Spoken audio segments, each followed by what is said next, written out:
On today's DNVR Broncos show, we're breaking down Sean Payton's controversial decision to not go for 2. Was it the right decision? We're going to hear from Sean Payton. Plus, we're diving into the film, what went right, what went wrong, and we're looking ahead. Is it the Broncos and Bills? And what do we think of the Chiefs playing their backups potentially? And it all starts now.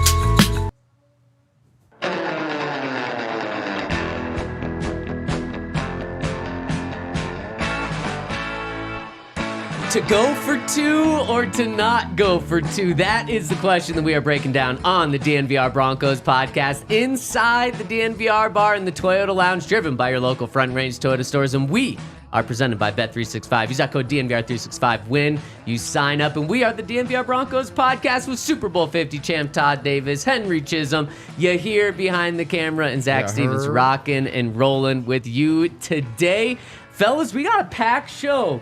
So let's dive in, and I'm going to ask you guys the question. Did Sean Payton make the right decision to kick the extra point, pull Bo Nix off the field, and not go for 2 to send this game into overtime against the Chiefs? I'm going to say yes, because if you look at the outcome of overtime, we got the stop we needed.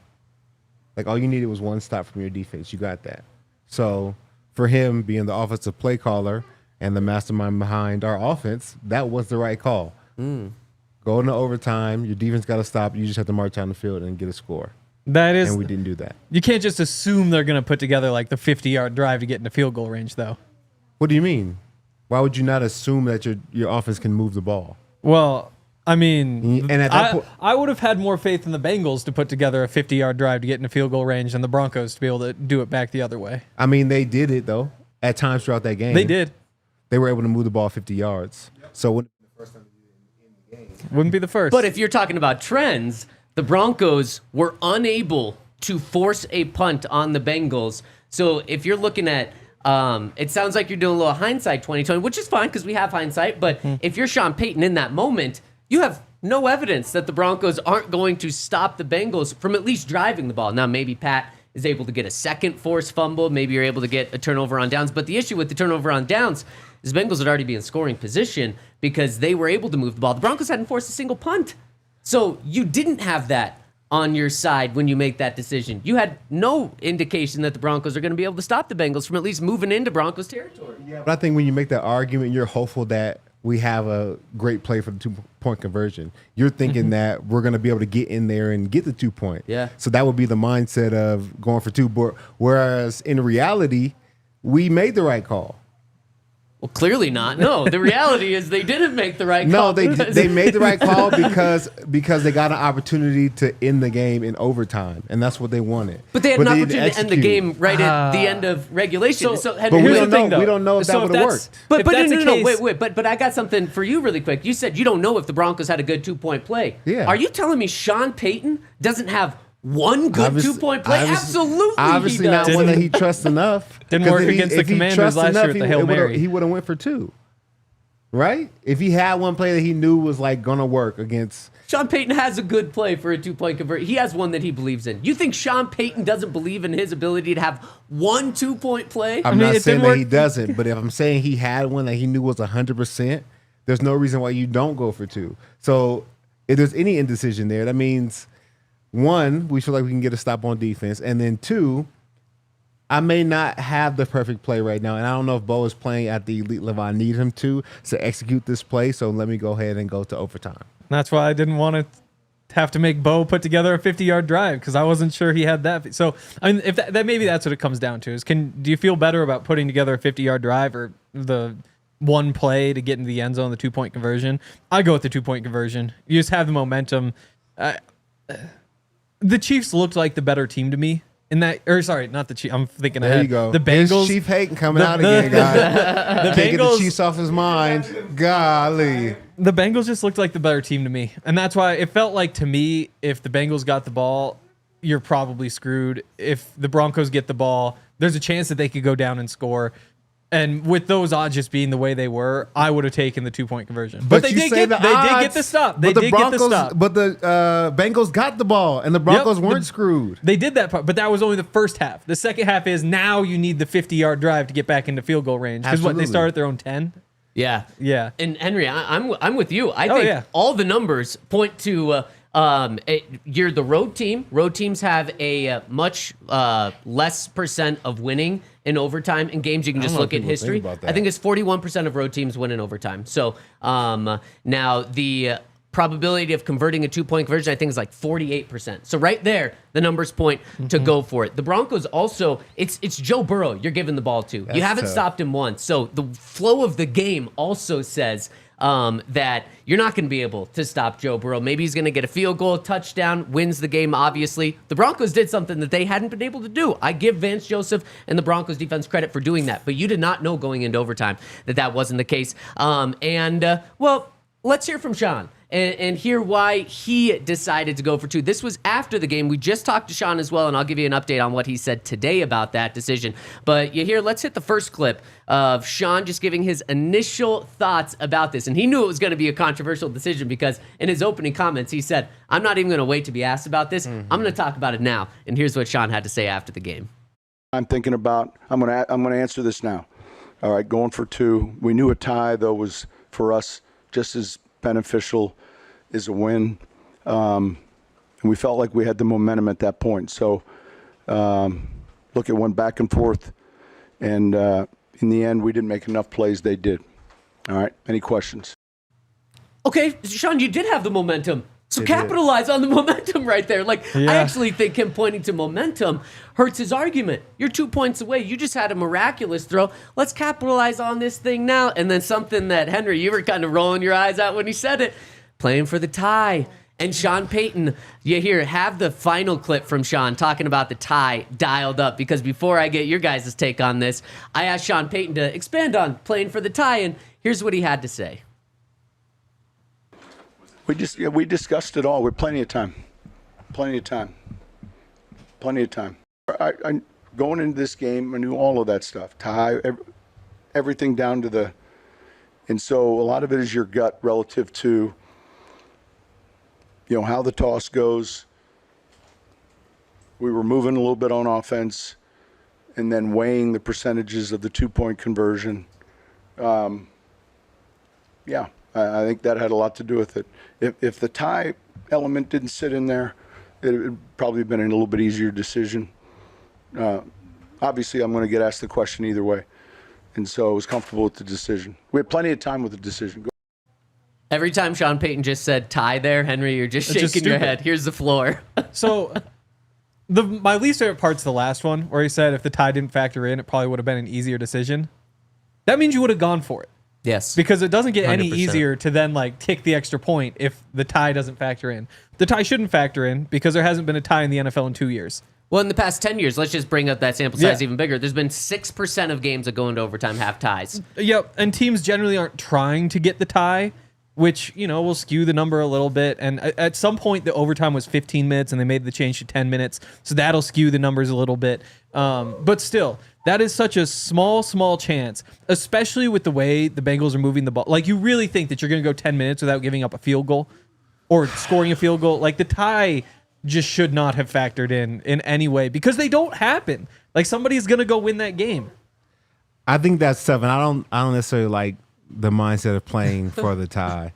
The offense was moving the ball, so I understand in the fourth quarter, 14 points. Offense had done a good job in the fourth quarter, so I understand him being willing to go to overtime. But I think he's thinking, because the tie would help us, 2 out of the possible 3 outcomes in overtime are in our favor. So there's only 3 things that can happen. We can lose, we can win, or we can tie. And so in 10 minutes, if we win, or we tie, we're going to the playoffs. To expand on that logic, though, when Joe Burrow throws the football, there are 3 things that can happen. There can be a completion, an incompletion, and interception. So you Or should be really touchdown. happy when Joe Burrow throws the ball because 2 Or a of the 3. touchdown, or intentional grounding. There's a lot more options. Yeah. But I just feel like he just thinks like 2 out of 3 possible outcomes are in our favor. So let's just go to overtime. And the offense was moving the ball. They hadn't really been stopped in the fourth quarter. I feel like they were finally getting to put together some good drives. So you could use that momentum either on the 2-point or in overtime. I don't know.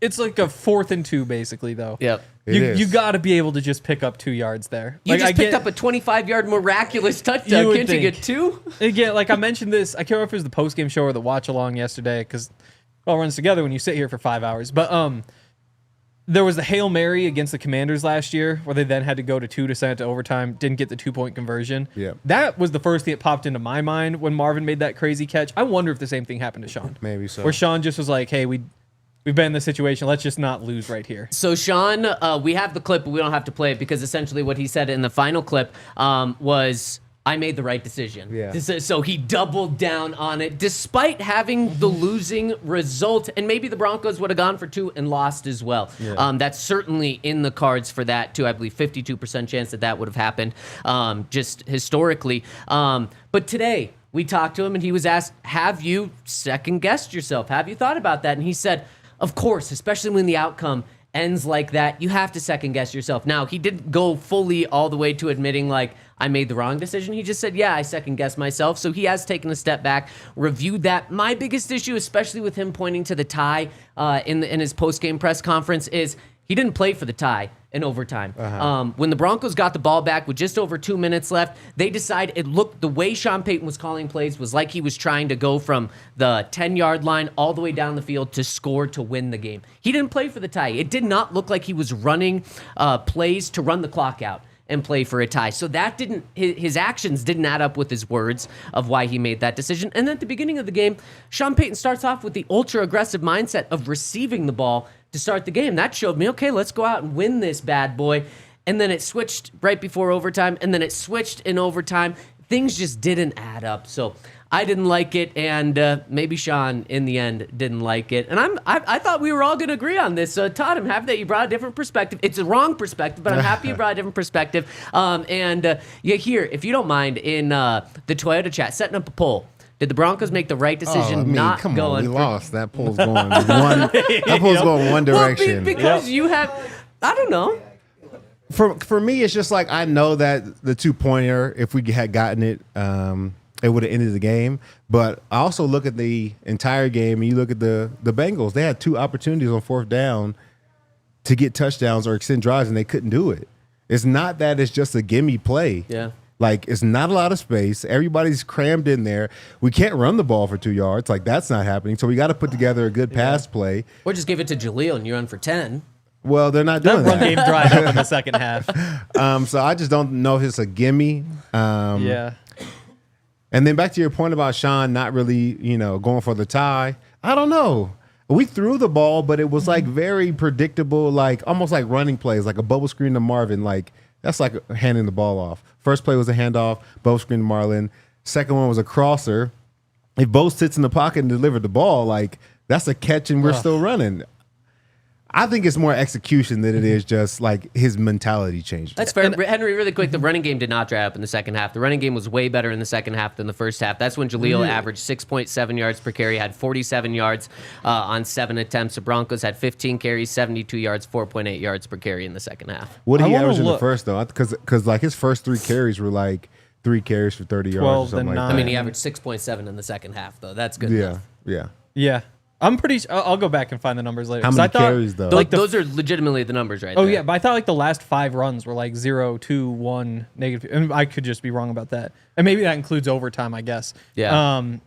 But yeah, you can't try to run the clock out when the Broncos got it in overtime because there was still 6:43 left. Not You know? the No, the second second time it was like Not the second, not the 2:38. second two. Yeah, That's the yeah. one I'm talking about. But yeah, so the first time though was 6:43 left. If you run 6:43 off the clock, you're in field goal range. Yeah, you but know? that's not the So one I'm pointing I know, to. but that's just where I'm starting. So you run 6:43 off the clock. So at that point, you're asking, how do we get to field goal range the easiest? Because that's how it's going to end either way. Yeah. The second time, I think they did kind of try to run the clock. Like, because the first play, they run it right up the middle. That's a play to run the clock. They obviously, Bengals call a timeout. Second play, you throw the short little pass to Mims. That's a play to try to run the clock. And then all of a sudden it's 3rd and 8. So what are you going to do? You're going to run the ball again? You have to try to pick up the first down. You can't run out the clock. So I think they did try there. And I honestly think it might have been a mistake. You went a little bit conservative right there when you still needed to move the ball. Like, you need a first down or two to actually have this come into play. Also, one more thing really quick. The Broncos were given a gift that they even had an opportunity to make that game-tying drive at the end of the regulation. The Bengals bungled that so hard. Just Chase Brown getting hurt. There. Well, yeah, but then also they decided to go for the touchdown there instead of making the Broncos, instead of like taking a knee there. I would have done it much differently. Of course, you drain the clock, you make the Broncos use timeouts, and then you kick a field goal there at worst case with time down. The Chase Brown injury really hurt there as well. What changed everything. I really think that the Broncos were given a gift there, and I just wish they would have capitalized it. But let's dive into real quick. So that one though, so they had the choice. They could run the clock and kick the field goal. Yep. The Broncos would have had 30, 35 seconds to get into field goal range after the kickoff to tie, or what wound up happening was like the minute 20 or whatever to go get a touchdown. So I think it's a tough decision whether you think it's easier to get into field goal range of the touchdowns. I think they made the right decision. I still would have went for a touchdown though, because I think I would have drained the clock for 2 snaps, and the third snap I still would have. I agree. Did a QB sneak. That would have been a decent. That's option. what I would have done. Yeah. You do a QB. Then you take away the timeout, so then it's a minute 20 with no timeout. Exactly. They totally messed that up. And I mean, there were so many times in that game where I'm just thinking like, that's why the Bengals have all this talent in the world and have the MVP potentially a quarterback and are still not going to make the playoffs. Because they just did so many like head scratching things. Todd's questioning the Bengals aren't going to make the playoffs. We're going to look at the bigger picture of where things are after we take a deeper dive into this game and look at maybe some plays of why the Broncos weren't able to win this game. But we're going to look at the inside scoop after I give a shout out to our friends over at Verizon. Well, we're having a great conversation about this game, and if you want to have a great conversation, you need Verizon so you can have great conversations with everyone. And if you're tired of your phone bill draining your bank account and you wish you could use that money for something fun and exciting, Verizon feels your pain and has got you covered. For a limited time, new customers can get up to $800 in a prepaid MasterCard to pay off your current smartphone loan when you switch. That's $800. You can do so many things with $800 post-Christmas shopping. A lot of sales. That means you can get even more with that $800 gift card over at Verizon when you select unlimited plans. So that's check out your local Verizon store today. Go online to get details to get $800 when you switch to Verizon. This deal is not going to last long, so don't get stuck on the bench. Switch to Verizon today and take control of your game plan and get $800 in your pocket. And shout out to our friends over at Coors Light. If you guys need to choose chill and embrace a chill mindset, I think this is the perfect time to do it. The Broncos are in a little bit of a pickle, but I think they're going to, come out all right. So you guys can get some Coors Light. We always keep it here on set, and it's ready for you and the crew when the mountains turn blue. We enjoy our Coors Light here. We drink them often, and we definitely need to choose chill this week in particular. So you can get Coors Light delivered straight to your door through Instacart by going to CoorsLight.com/DNVR. Remember to drink responsibly. Coors Brewing Company in Golden, Colorado. And make sure to check out our presenting sponsor, Bet365. Tons of great betting opportunities coming up. Use that code DNVR365 if you're going to get in on the action over at Bet365. And without further ado, let's jump in to the inside scoop. Todd is going to break down this game on the offensive side and defensive side, my favorite segment of the week. So, Todd, take us in to the inside scoop from Saturday's game. I always wonder, is it without further ado or to do? I'm going to go to do. Okay. Yeah. You made your own saying. Tomato. I don't know. All right, so this is Jalil's first run. This is how the game started. It was the first run of the day, and I just thought it was simple. It was easy. The guys were up front. They were moving the big bodies of the Bengals, and I wish they had given the ball to Jalil more. So you get motion. Mims start over here and slide. He motions. He's going to run slash, run a split slash, actually. And you're going to get the ball to Jalil, and they do a great job. The center does a great job of turning back on the linebacker. Started here, he's kind of blitzy. It feels like he just read the play really well, but they do a great job of getting a body on a body. Quinn absolutely throws 92 across to the other hash, and Jalil does a great job of reading this block and running behind the backside guard here, and he squirts forward for 12 yards. And I thought that he did a great job running the ball all day, and I felt like they should have gave him more opportunities. I mean, 6.7 average is great, but when you only do that for 6 carries, it doesn't really amount to the game that you want to have. So, And that was just the second half. And in the whole game, 10 carries, 69 yards. So Yeah. you're right. So- What if he runs the ball 20 times? 140 yards. What if? So hopefully they give him more opportunities because he definitely deserves it. I thought with the running game, they gave Audric a bunch of those zone runs, and they didn't work. I think the reason they were working for Jalil was just that he gets to that hole so fast before it dries up. Like, he's always hitting the hole like kind of as it's opening, whereas Audric hits him as it's closing.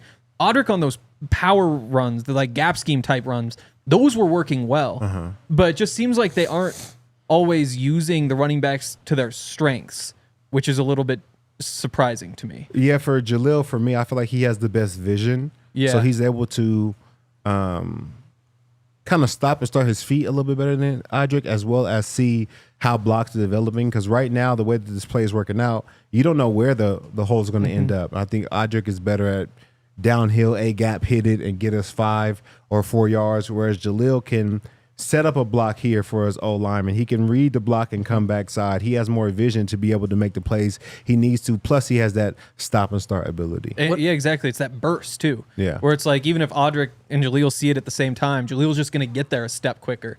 And you see, like, so many of those the holes just kind of closing. So I think if you just give the counters and the powers and all that stuff to Audric, it works.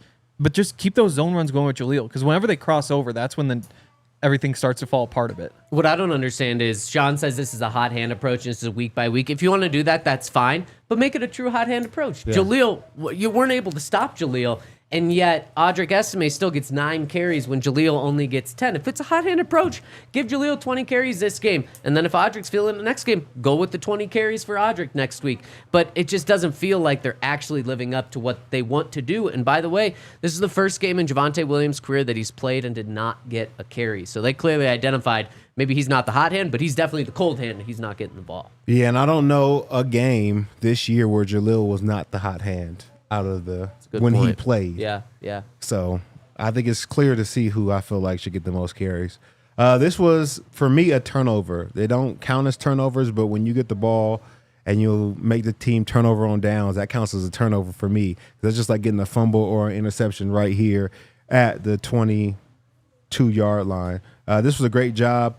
We're in man-to-man, so everybody is on a body. They put Jamar Chase in the backfield, and they have Pat on him one-on-one. They choose to do the dive with the fake pitch here. I'm happy they didn't pitch it because that's a lot of space to try and get to when you talk about a guy running to the edge. But Nick Bonito does a great job of doing his job, coming down the line. Him and Cody Barton, who was man on the running back, do a great job. It's a 4th down stop, one of the 2 turnover on downs that we had during the day, and I thought the defense was a bend but don't break, and they found a way to get some, good stops, and this was one of them. Yeah, all the credit in the world to Nick here for getting in the backfield on a very short play. Incredible play. Yeah, great play by him. Like I said, I'm glad they didn't pitch it out here because I think with blockers, that's a really tough play to get to. I hate this play call from the Bengals, so I'm happy that they did it because you take the ball out of Joe Burrow's hands and you don't give it to Jamar Chase. Like, what are you doing there? Or at least in this game, T. Higgins, I really hated it. You Yeah, can't pass thank on you. 4th and 1, though. Right? Right? Joe Burrow, of course you can. I don't can. think so. What? I don't Joe think Burrow? so. If anything, they could have used the sneak instead. If they called a different play, it could have been that. I think Joe Burrow's athletic enough to get you a yard running the ball, too. Yeah. So I think if it's not there on your first read, just take off and get us one. So, but I'm glad they didn't do that. Yeah, totally. All right, so this was a play that, Bo ends up taking maybe a 2-yard gain. This is 3rd and 8 early in the game, and this is like a really pivotal 3rd and 8 for us. Haven't moved the ball really well, and I think there's still so much that these young receivers as well as Bo Nix can do to get better. So what you're going to have is a nickel blitz right here, and you're going to have zone in the back end. And what I'm interested to see and when it starts happening is when these wide receivers start pointing out these blitzers. So you need to point him out right now and tell Bo that the blitz is coming. I know the ball is being hiked, but there's about 2 seconds before the ball comes that he has time to identify this. And what I don't like about this play is he's wide open. Yep. And instead of, I hate to say it, but it's very easy to understand and realize what you see Travis Kelce and Patrick Mahomes do. Just sit down. Don't even. I know you had another route. I know you're running an over right here. Don't run into coverage. Right. There is nobody right here. Just sit down and turn, and I'll get you the football. And Bo, when you do get pressure, step up. This is a clean pocket. You don't have to evade around and make it hard on yourself. Vele needs to come and sit down right there. I think that's Vele, or maybe Troy Franklin. There's no reason to run into pressure. You are wide open. These are the plays that we need to hit to be successful. And I feel like at some point we'll get there, but this is the stuff that on 3rd and 8 needs to happen. Because this Bengals team is not good defensively. And I feel like there was multiple times within this game where if the person just stopped their route, they have hot routes. They have hot, when somebody is blitzing, they have a hot option. And I feel like these are the plays we need to make instead of making it harder on ourselves. I think this becomes a 2-yard gain. And there's no reason to be right here. Stop your route, catch the ball, get the 8 yards we need, and then let's keep the drive going. We call that the Russell Wilson, when instead of stepping up in the pocket, you go to the right there and miss the open guy in the middle of the field. But you're right, and that is something that just I think is going to take time for this young wide receiver core with a young quarterback. Yeah. I 100% agree. I thought Bo was a little bit panicked in the beginning of the game. There was this play in particular where obviously it's a textbook perfect clean pocket and you bail out the back. But I think a lot of there were a bunch of throws early on where he just came off his first read so quickly and just dumped it down to a running back. Yeah. You're like, you gotta stand in the pocket. You gotta see if the guy's gonna come open. You gotta try to make a play here. I think coming into this game, there was just, I'm not sure what to call it, a little bit panicked, a little bit rushed. Happy feet, a little jittery. Jittery, yeah. And that play is the best example. Yeah. Well, all right, here's another turnover that the Broncos had. We're locked up. Everybody's man to man. We're actually playing Pat's on Jamar. Cody's on the running back. Shanad is in the middle of the field playing hole, so he's going to help on any crossers, maybe take a wide receiver. He's running shallow, and he's hard to get to. But the Broncos do a great job of rushing coverage here. Everybody's covered up, a body on a body. Shanad's kind of spying the quarterback in case he leaks out. You got Jonathan Cooper rushing. He gets to the level of the quarterback, and what he does so well is he retraces his steps to get vertical, and he ends up getting a sack right here. But this is just a rush and coverage working together. Everybody's covered, and, I mean, this is exactly what it would have been if the Broncos tried to go for 2. Well, you got 4th and 2. Not necessarily. 4th and 2 on the 2-yard line, and I'm just saying it's not as easy as you think. Because, I mean, they would draw up their best play right here, or a play that they felt like they could, score a touchdown on. They don't want to give the ball back, and it gets bottled up by the Broncos defense, and it leads to a turnover on downs, and the Broncos get the ball. Yeah, huge stops in the front. I mean, again, this game could have been over at halftime. It could have been 21-3, 28-3. I mean, the Bengals, they weren't getting stopped until it mattered the most, and credit to the Broncos for coming up with those stops. Yeah. The red zone defense was really interesting. I think, honestly, most of what they did on defense was kind of interesting because they're dropping guys out. Like, you're seeing Zach Allen in cover, G.J. Jones. Nick Bonito had that pass breakup.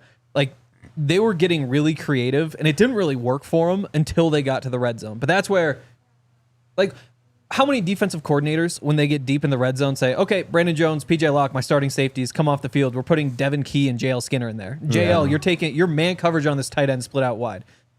He hasn't played defense all year. That's not a thing that they've asked him to do even once. So I think that maybe the game plan was a little bit complex, and it didn't really work out until they got into the red zone and all those little twists. That's kind of what you expect from a bend but don't break defense, I guess. It's just not a lot of room to operate in the red zone. And I felt like we didn't blitz as much. What I felt like I saw throughout the entirety of the game is just like Bo was missing where blitzes were coming from and then attacking that zone. Joe Burrow was doing a great job of finding where blitzes were coming from, hitting the quick outs, and let's keep the ball moving, keep the chains moving. It could be a 9-play drive. It could be a 17-play drive. Yep. I'm just going to find the open guy. And I feel like that's what was hurting us in the middle of the field is they were finding where we were blitzing from and just attacking those zones. And then even when Joe was wrong, like they'd send a blitz off this side. Like there was one play at first drive where Jonah Ellis then drops back.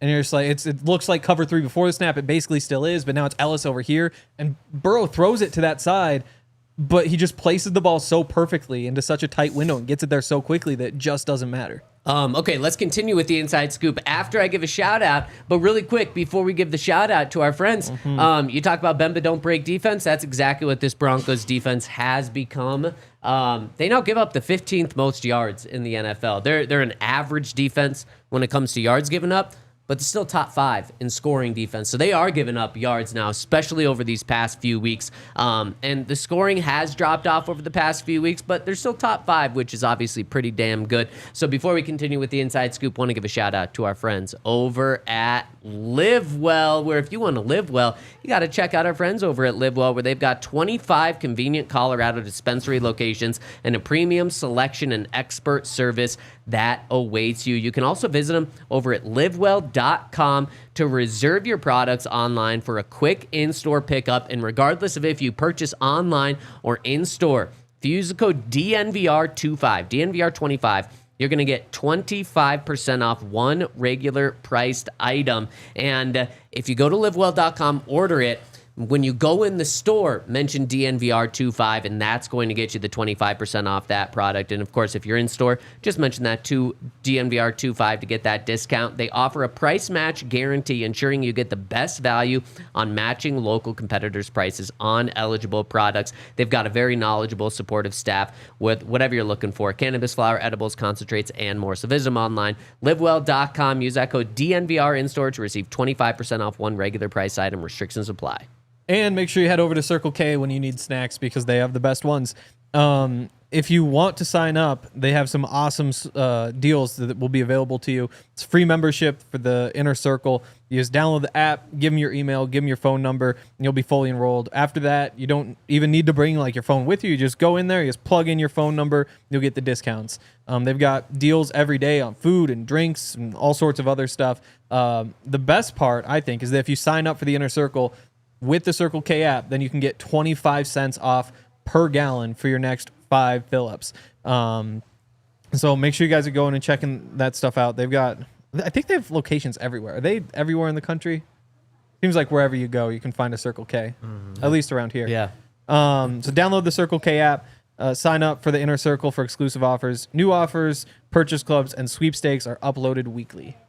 Yes, and shout out to our presenting sponsor, Bet365. Use that code DNVR365 when you sign up. If you're tuning in on YouTube, hit us with the thumbs up. We really appreciate it. Subscribe, drop us a like, and also vote in the poll. The Toyota chat's very vocal. A lot of them agreeing with Todd. I want to see if the masses think that as well. So you hear we got that poll up? Perfect. So go and vote while we do this Inside Scoop. We'll get to it at the end. Todd, let's dive back into the Inside Scoop. All right, this was a play that I felt like really hurt the Broncos. It was going into halftime. We were marching down the field. We get to about the 45-yard line, 1st and 10. Then we have a sack for 6 yards. And then this was the play right after, which is another sack. And, so it's a pretty clean pocket. They kind of run like a dice route where you have, it kind of looks like a dice. But Bo, he escapes the pocket, and he's trying to make something happen. He's trying to point and direct traffic. And I feel like at this point, the play's over, just get rid of the ball. Mm-hmm. And unfortunately, he holds on to it. And then we have back-to-back sacks. Then it's like 3rd and almost 30. I think these are the kind of plays where Bo can keep getting better at just getting rid of football. This play doesn't work, that's okay. It doesn't have to be like a miracle. You don't have to be Superman, just throw the ball away, and we'll find another way to get a first down. But this put us in a bad position after marching down the field and being in pretty good field position. You never know if it's true or not, but that little red line was up talking about field goal range. We're only 5 yards away from where that was. So I felt like it was a good opportunity for the Broncos to get points there, and we walked away with nothing. Yeah, that was a really tough sequence for Bo, those two plays right there. Yeah. It's not something I'm concerned about long-term at all, even short-term, because he entered the game 22 sacks on the season. It's like half of what every other rookie has taken. Those just happen to be bad back-to-back sacks, so bad decision there, but not worried long-term. Yeah, not at all. Right here, we get the great pass to Courtland Sutton. We're getting a zero blitz, so they're bringing the house, and then everybody's matched up one-on-one. And when you get Courtland Sutton one-on-one, it's only right that you give him an opportunity. Bo does a great job of recognizing man coverage. Courtland does a great job of creating separation. And I like the way this ball was thrown because it gives Courtland the ability to see the ball, find the ball, and make a play on the ball. And put it to where only Courtland can get it. So this was a great play, finding Courtland in the back of the end zone. Crucial for the Denver Broncos. And I think anytime you get Courtland Sutton one-on-one, you got to try. You got to throw that fade route no matter what. Especially in the end zone. He's so good at coming up with those. And I also like the way that Sean designed the play. The Broncos have run the screen to that second wide receiver many times in the red zone. The Bengals are ready for it, and you can see that guy crash down, and it gives that easy one-on-one for Courtland. Yep, 100%. They did a great job here. Oh, this is the great pass to Marvin Mims. So they had great protection here. Bo has a good pocket, a little bit of a waggle. So it's a not a full rollout. He's going to set up right here, but Marvin does like a corner post, so he gives a little stem out and then is able to split the safeties and be able to get into the end zone. I also like this play because there's an over route coming from the front side tight end, which gives a little bit of time to hold this safety so he can't sit deep on this route. And Marvin does a great job of just splitting the safeties and beating them with speed. You can see this over route right here. So if the safety was to take this high, then Bo Nix would throw this deep over into a territory that's not covered. So great play design right here from Sean. Great throw from Bo Nix. Marvin Mims seems like the only person that can, connect with him on his deep routes. Yeah. But we just need more of it because Marvin is playing at a really high level right now. Yeah, targeted 8 times, 8 catches for Marvin, including a couple of deep, improbable throws. And I just got to give, Bo threw a moon ball. It was a great pass, but the degree of difficulty for Marvin here to catch this ball at the very back of the end zone, focus on catching a ball that's dropping out of the sky, and then to get both feet in is just incredibly difficult. He made it seem routine. Yeah, Marvin Mims, he's special right now, and he's definitely showing it. Oh, this was a sack from sorry, there's a lot of plays, so sometimes I forget. This is a sack by Zach Allen, but you got to understand why this sack happened. So we got my guy Malcolm Roach, and they're running like a TNT stunt, which is the tackle and nose gonna do a little crossover. The reason why this play works so well is because Malcolm Roach is doing a great job of getting penetration. He's getting upfield. So he actually takes the center and the guard because he's doing such a great job getting upfield. And what that allows for Zach to do is to play into his front side guard, and then once he wraps, this front side guard will be the one that comes off on him and is blocking him if he's able to get off. But Malcolm Roach gets so much penetration that once he wraps, there's nobody left to block him because there's 2-on-1 on Malcolm Roach. So although Zach Allen gets all the credit for getting a sack, you got to be able to recognize sometimes when the guys in front of you, beside you, are the ones that are helping you to make big plays. Because he comes around, he gets a sack, which is hard to do. Joe Burrow, he's athletic, but this is a great play, great team play, team effort of getting this sack right here. Crazy stat from this game. Joe Burrow is the first quarterback in NFL history to have a game where he throws for 400 or more yards, 75% completion on his passes, and get sacked 7 or more times. What does that tell you about, I guess, the way this game unfolded? Because that's incredible for Joe, really bad for the defense, and then really good for the defense all at the same time. There's just all the quick stuff. They played so conservatively. This was also, he averaged 2.23 seconds to throw, which was the shortest of his career. So he got the ball out quicker in this game than he has in any game ever. And Joe Burrow's a guy who gets the ball out quick. But he was also throwing deep with 400 yards, though. It wasn't just all short. Definitely, but there's some of those guys who, you make plays after the catch and start running. So much of it was just, if something is right there, right off the jump, he hits it. And if not, then they have it all covered up. As Sean said this morning, it wasn't busted coverages that were the problem. It was just that anytime they wanted, they could just pick up 5 yards in the first second of a play because it's right there. And for the most part, it was just outside the numbers too. Like how many times did one of those tight ends just run one of those quick out routes? And if you get that ball right there on time, like there's one play where Riley's in that flat out there, just takes the receiver on the boundary a little bit too high, and so he's not able to just jump on that route, makes the tackle right away. If Joe holds onto that ball for another instant, nothing's going to be open on that play. And then he's got to stand there and take the sack. But it was just so many of those quick, because that defense was just so conservative. It took a while for those receivers to get to him. I didn't love it. Nope. Can't love it. Here's the last play I have for you guys. This was Bo Nix in overtime. This is when we thought they were trying to run the clock. We're not really sure. But once again, Bo has a pretty clean pocket. And he kind of just gets antsy and starts, trying to evade. But really, I mean, you got 2-on-1, 1-on-1, 1-on-1. There's really nowhere to go right here. Like, this is another opportunity for him to sit in the pocket and to deliver a good ball to the tight end coming across the middle. But he starts to run up here and then, without his feet set, tries to throw across his body, and this ends up being an incomplete pass. And I think he has position to be able to get the first down. The ball is complete to him. It's 3rd and 9. Really important play. This is the last time the Broncos touched the football.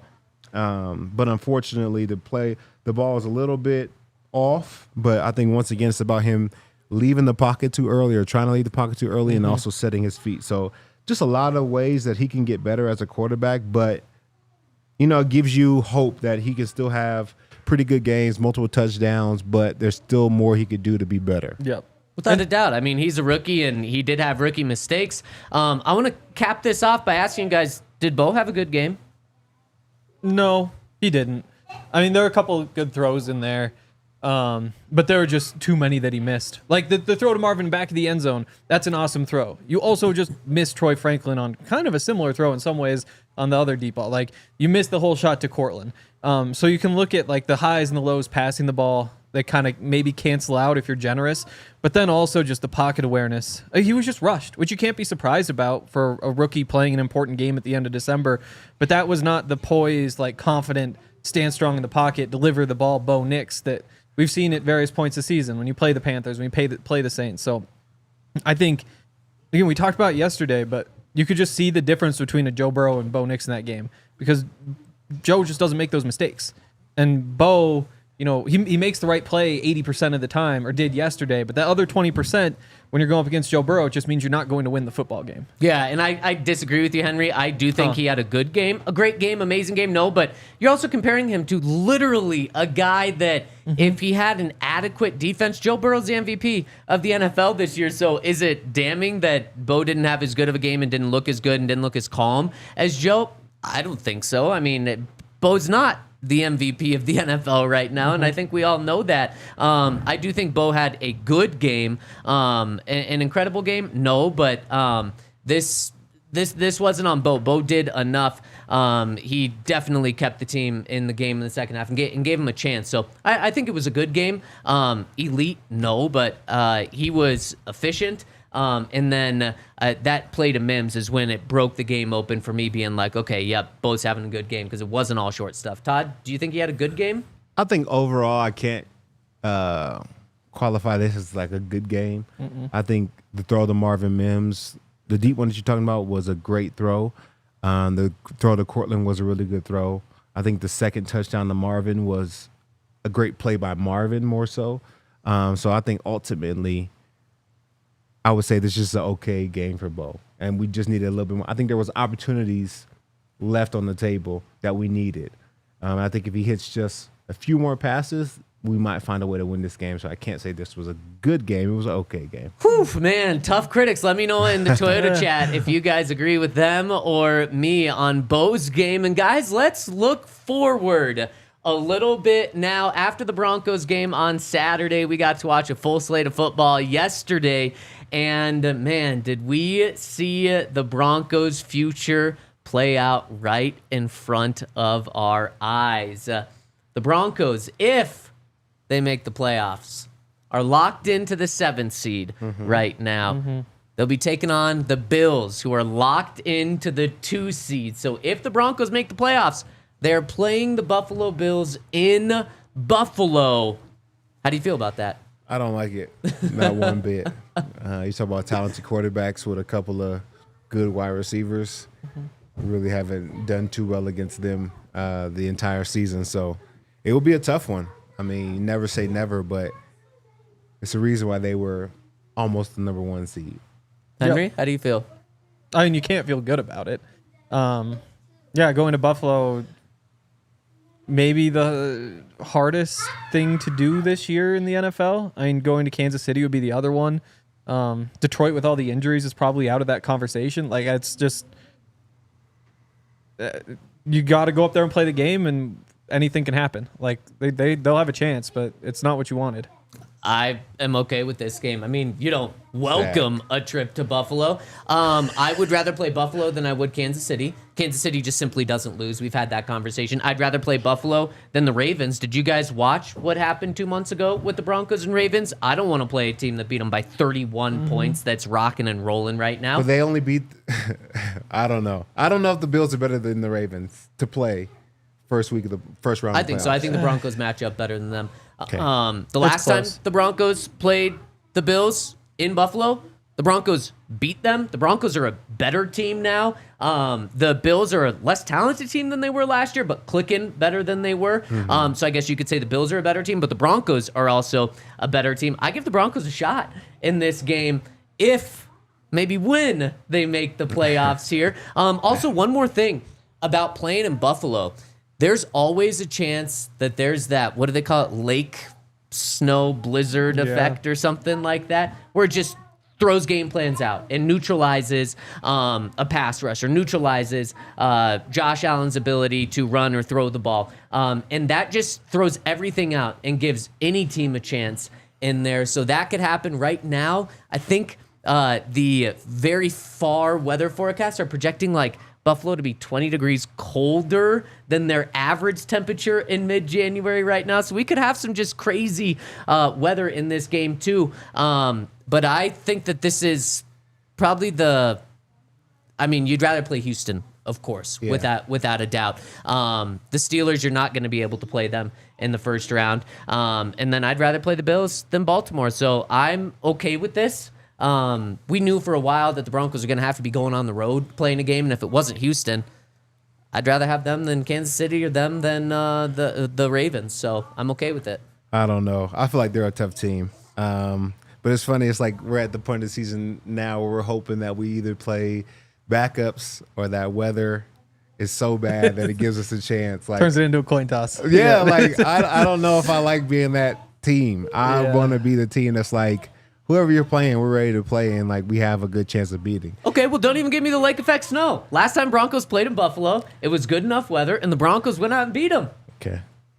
There you go. Bring on the Bills, baby. Bring them on. But before we get there, Broncos have to take advantage of an opportunity they have this week. And Todd, you mentioned Broncos. Chiefs could be playing their backups this week. Chiefs have everything locked up. They have nothing to play for. Literally nothing. They're not playing for an undefeated season. They've got the number 1 seed locked up here. And it does seem like, Andy Reid has not confirmed it yet, but it does seem like the Chiefs are going to play their backups. They have, every time they've been in this position, with Andy Reid as a coach, they've played their backups in this position here. Now, do you guys like that for the Broncos' perspective, or do you feel like it's Broncos are backing in if they have to play their backups? Yeah, what are we talking about as far as backups? Like Patrick Mahomes likely sitting, Travis Kelce likely sitting, DeAndre Hopkins likely sitting, Chris Jones likely sitting, and I don't know about the rest. Maybe Tooney likely sitting as well. So I mean, they're stars. Yeah. It's more of a sitting the stars than sitting the starters. Yeah. Because I feel like that's maybe like 3 or 4 guys. I think they're still a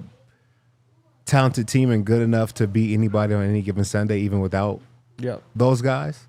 So I don't think it's a cakewalk, but I don't like us. We get in because we beat.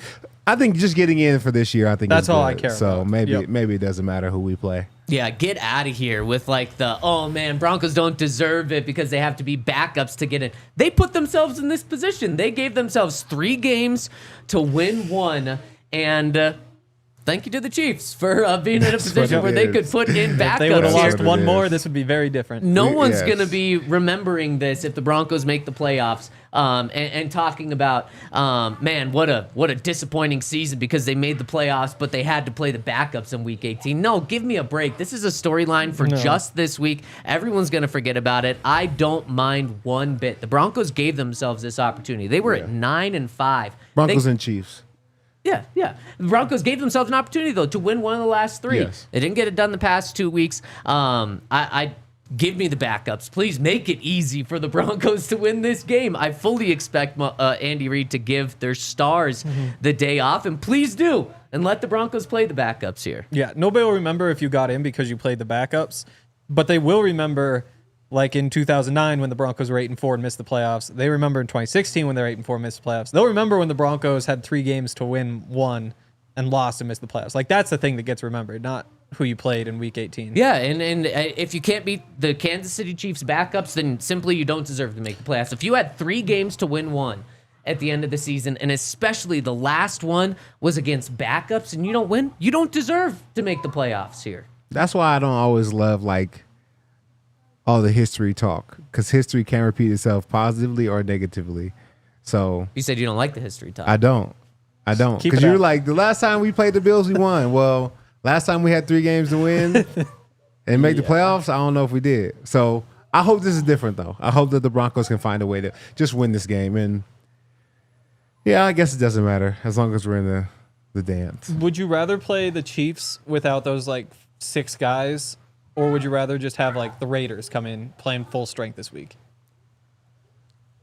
That's a good Raiders. question. I think the Chiefs without those guys are still better than that bottom tier. of No, NFL I'd teams. rather play the Raiders. Yep. Because I can't dictate my schedule. But the Chiefs are only not playing their starters because they did good. So they can, have that luxury. Yeah. There's nothing that we did to get them to do that. Do you think the Chiefs are a better team though than the Raiders Overall, yeah. with the backups? Maybe so. It's just the thought of it, Yeah. Also, I mean, there's one other very fascinating thing with this, and I wonder, Andy Reid will never admit this, but I wonder if he thinks about it or if it's talked about in their building. If the Broncos lose, the Dolphins, if they win, are in. If the Broncos lose and the Dolphins lose to the Jets this weekend and the Bengals beat the Steelers, the Bengals are in the playoffs. And the Bengals game's on Saturday, so we'll know if the Bengals have a chance by Saturday night. They're playing the Steelers. If I'm Andy Reid, I'd rather have the Broncos in the playoffs than Joe Burrow. I don't so want- sad. Like we're just out there with a pail and No, looking for it's change. the Joe. We're like talking about Andy, Joe. you pick us. You don't want to play the And you get to Bengals. play us if we beat the Bills. Am I wrong though? No, I guess not. I mean, this would be sad. this would be a Bengals. But the Broncos, they've blown their expectations out of the water. I don't think making the playoffs as a 7th seed, having to beat backups at the end, is sad at all. It's the reality where the Broncos are. But the Chiefs can allow the Broncos to make the playoffs or give them an easier path to make the playoffs. Or you're letting potentially Joe Burrow into the playoffs, who will be on a 5-game win streak, who their defense is playing a little better than they were at the start of the season. And Joe Burrow is unstoppable. I mean, Yeah. if they make the playoffs, he legitimately might win MVP right now because that's how good he's playing. And not only all of that, Patrick Mahomes has lost to 2 quarterbacks in the playoffs in his career. Tom Brady twice, and Joe Burrow the other time. Yeah. I'm like, I don't know if you let the Broncos win this game, but hell, it's probably in the Chiefs' best interest to let the Broncos win this game. Who do you think the Bills want? If they could take their pick, Bengals, Dolphins, Broncos, how do they rank them? Well, Bengals last. You think so? Yeah. Because I believe Joe Burrow's undefeated against Josh Allen in the playoffs. There's that history again, Todd. Pretty damn good history, I'd say. And I don't know if you might actually want the Dolphins first because the game's in Buffalo and the Dolphins are awful. I'm don't sorry, know it's if Jalen history, but Waddle the will be Dolphins are back. awful in cold weather. Yeah. So everybody wants us to be in because we're. No, I think the Bills might want the Dolphins. Oh. Depends on if Jalen Waddle gets healthy, I think. If they have Waddle and Tua back, then I think they'd probably rather play the Broncos. I want people to fear us. I want nobody to That would want be to play nice. us. I want us to be Well, of course, I'm not good saying this enough is to great. be Yeah, in the playoffs just because we're in the playoffs. it's a start though. I want us to beat the Chargers. Then I want us to beat the Bengals. But yeah, it didn't happen. But it didn't It was happen. really nice a couple weeks ago when there was a chance they could play Steelers in the first round and Oh, play the man. Texans, and then maybe the Chargers make the run. You get them to go to the Oh, Super Bowl. man. Now it's just Bills, then Chiefs, then whoever comes out.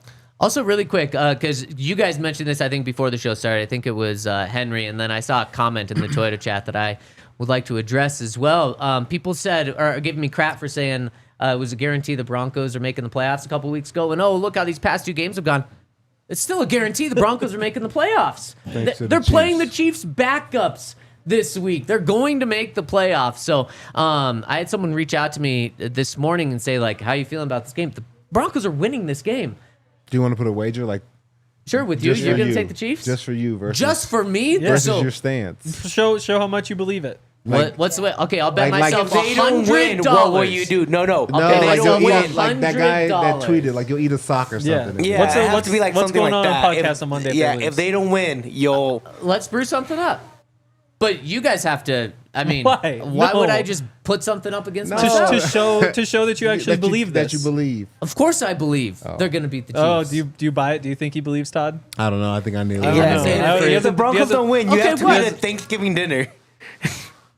That's worst case scenario. There you hear. That sounds good. Well, why don't we think? Let's come up with All right, something. we'll You think guys this help out. me out. Thursday show, we'll solidify it. Got you. Because Denver Broncos are making the playoffs. They're beating the damn Kansas City Chiefs. They're not going to need help from anyone else. I don't think the Chiefs will let him win, though. Just to circle back to that, I think Andy Reid really wants this one. I think he would I don't really, think really Andy Reid enjoy. really wants this one. You don't? I would. Imagine. No. 16-1. Let's I reverse think- the roles. 16-1 and 15-2 is no different. If they were going for undefeated, then yeah, we're Let's talking reverse the about it. roles. Let's say this whole thing is flipped, and it's Sean Payton who has a chance to take his backups and go beat the other team's starters. Yeah, and He you get would an love opportunity that. to have a team that you find playing in the playoffs, or you're letting an MVP in that you might have to face that I don't has think they beaten your care team about before. that. I think again, I think though. I that's- think, Because they're beating Joe Burrow too. but just think about how fired up Sean would be. If Nah. Sean had a chance to take his backups and beat another team's starters, Yeah, but then you have to put in the fact that you're letting Joe Burrow into the playoffs instead of a rookie I don't think quarterback. that's part of the equation. I think like he thinks again, about I think that. Andy Reid really wants to be able to say, "I went and did that to Sean Payton." I don't think he Obviously, cares. you got Carson Wentz. Todd, what do you think? So let's say. Wait, we got to get to super chats really quick. Oh. We can have this conversation tomorrow or Thursday as well. Let's hit these super chats. First one coming in from our friend at Ashwan. I don't know. Catch 22, a no-win situation if 2-point doesn't work. We're having the same discussion about the extra point. That's Smart man, smart. everybody on Twitter and the internet's going to be angry if you lose, regardless of how. So that's just sky is blue. Yeah, Sean said, he was going to be asked the question regardless of what happened there. Percentages are on your side if you go for 2 there. Spencer Niles chimes in and says, at the game, I was front row behind the bench yelling at Sean to go for 2. He didn't care what I had to say, unfortunately. He also didn't care what Bo had to say. Bo was holding up the 2. Bo wanted to go for it. Bo's a rookie. Yeah, I don't care You don't what get to Bo make that thinks. call until a couple years in. Yeah, Man, when your quarterback's confident, go with it. we've been watching that quarterback. Like he's probably never mind. He had a good game. Jeez Louise. Matt Frazier says, this is not the coach that got an onside kick in the Super Bowl. We have lost games this year by playing not to lose instead of trying to take the win. I guess if it's the tie thing, but I wouldn't say that's happened before. I think everybody has a tendency to overblow things. I think Sean is having a great year. I think that if things had gone just a little bit differently, they kick the field goal, tie, whatever. I think Sean should win Coach of the Year, and that's kind of where he's at. So I don't want to hear all the slander. You're just wrong. Yeah, unfortunately, Coach of the Year is out the window. Rookie of the Year is out the window. Yep. Defensive Player of the Year, they win that game. A big reason why is because Pat Surtain poked that ball out there and got the fumble. Didn't happen, but I still think he's in the running there. Rodney chimes in and says, if I went for the 2-point conversion, I'd have Bo do a hard count fake, then hand the ball or hand off, roll out to the left Run it like Manning did in 2013 against the Cowboys. Man, that would be such What a was the fun score way in that to game? end the game. 51-50, 51-49. Was it that? Okay. Yeah, it was a really high scoring game. Andrew chimes in and says, Sean calls chess plays, but this team is playing checkers. Interesting. And Armin rounds us out here, or Amin rounds us out here and says, Sean needs to call more stick concepts instead of calling all those damn screens over and over. Gotta trust the guy you drafted. Yeah, a lot of screenplays that aren't working right now. Everybody says a lot of screens. It's also just a lot of checkdowns. Like, I think it feels like more screens because of all the times you're just throwing the quick, like the one in overtime to Marvin. Where it's like that makes people think like, no more screens, but really that's not what happened. Also, real quick, poll is done.